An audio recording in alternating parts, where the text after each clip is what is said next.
On the 7th of June this year, the Guardian newspaper ran a special feature on the brutal campaign of violence by the regime of Cameroon's President Biya against English-speaking communities in the west of the country, which were formerly known as British Cameroon, communities to whom we owe a historic responsibility.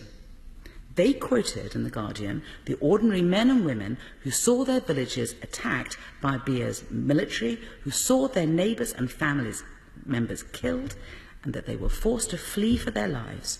They quoted the charity workers who were looking after thousands of displaced women and children for whom they warned going home would be suicide. Now, by any normal moral standard, you would expect the UK government to read those reports and be appalled. But not this government.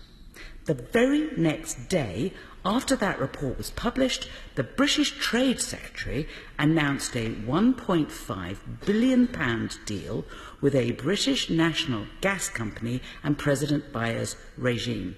A deal which, in the words of the Trade Department's press release, will, quote, generate a huge stream of revenue for Cameroon's public treasury.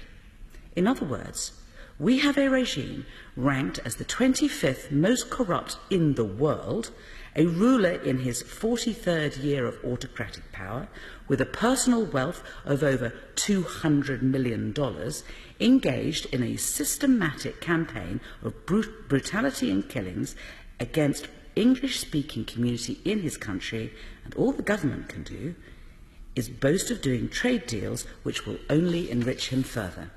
That, in my mind, is what this government means by global Britain.